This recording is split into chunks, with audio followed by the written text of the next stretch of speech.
मैं जब एक उम्र पे पहुंचा, चाहे वो 40 का था, जब मैं कोई 45 साल के आदमी को देखता था अपने से 10 साल बड़े या 5 साल बड़े, तो मैं उनमें ये खूबियाँ देखता था कि जब मैं इनकी एज में पहुंचूंगा क्या मैं ऐसा बन सकता हूँ जिसके चेहरे पे नूर हो, हंसी हो। तो मेरा ज़िंदगी का एम ये बन गया, मैं अपने से बड़े को देखता हूँ, अगर मैं ज़िंदा रहा क्या मैं इस तरह खुश रह सकता हूँ, या इस तरह चिड़चिड़ वाला आदमी मेरे को नहीं बनना। तो आप अपने आप से संघर्ष है, अपने आप से लड़ाई है कि आपको कैसा बनना है। अगर अच्छा बनना है तो अच्छी चीज़ें देखो तो अच्छा बनेगा। क्योंकि आज वो कहते हैं ना, जो आपने पूछा, न्यूज़पेपर में उठाओ नेगेटिव चीज़ें आपको 100 मिलती हैं, अगर आपको पॉजिटिव पढ़नी है तो पॉजिटिव भी मिल जाएंगी, वो पढ़ते ही नहीं है। और सबसे बड़ी बात है कि आज कोई भी, चाहे हमारे प्राइम मिनिस्टर साहब हो, बहुत सारे लोग बोलते हैं कि यार ये है बहुत है।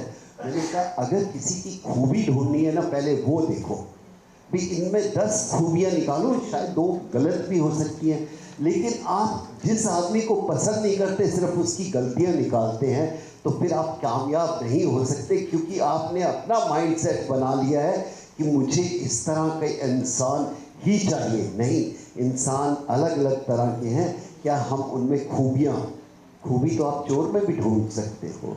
और मैं क्रिकेटर को कहता हूँ, क्रिकेटर से बड़ा कोई चोर नहीं है, जिसको रन चुराना आता है उससे बड़ा कोई प्लेयर नहीं है।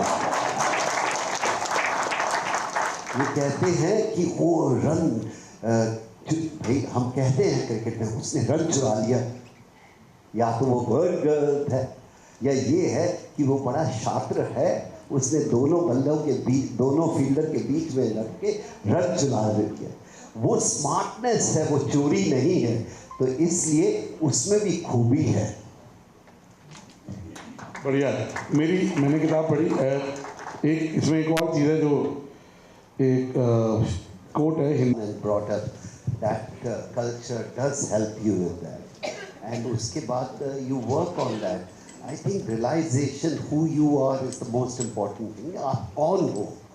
हम 50-50 साल के भी आदमी हो जाते हैं, पता नहीं चलता हम कौन हैं, दूसरे को इम्प्रेस करना शुरू कर देते हैं, खुद को कर नहीं पाते। तो इसलिए जिस दिन आप अपने आप को पहचान लेते हो उस दिन शायद कामयाबी आपके कदम चूमती है, क्योंकि आपको फिर डर खत्म हो जाता है।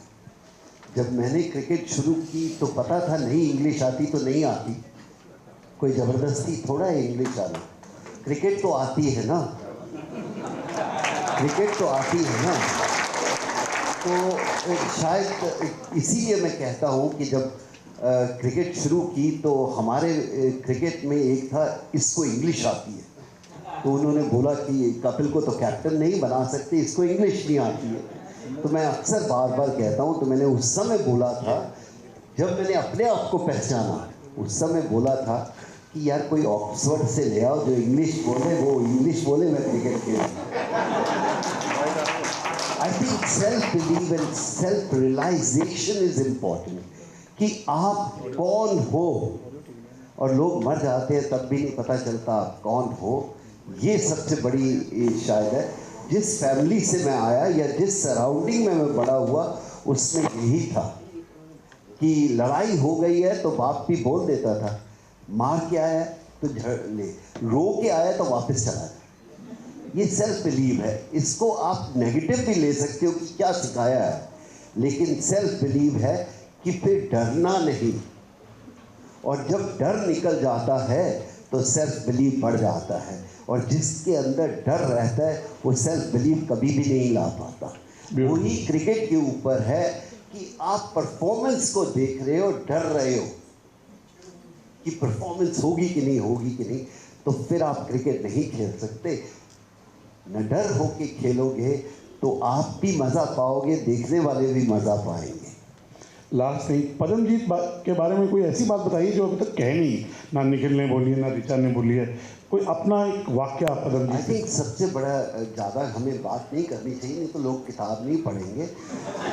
हाँ भाई, कोई जिसके लिए बुलाया है, अगर आप यहाँ सब कुछ पढ़ डालेंगे तो किताब कौन खरीदेगा। छोटी छोटी कहानियाँ होनी चाहिए। आई थिंक पद्म के लिए सिर्फ एक ही कहूँगा कि ये देन है इनकी जो इनके पास है कि आप महफिल सजा सकते हो, और जो इंसान महफिल सजा सकता है इसका ही पता नहीं। मेरी माँ कहती थी कि तुम्हारे को देख के अगर कोई खुश हो जाता है, स्माइल आ जाती है, तो ये भगवान की देन है। और ये कमरे में बैठे और 4 लोगों को इकट्ठा करके हंसा दे, तो ये देन है इस भगवान। ब्यूटीफुल।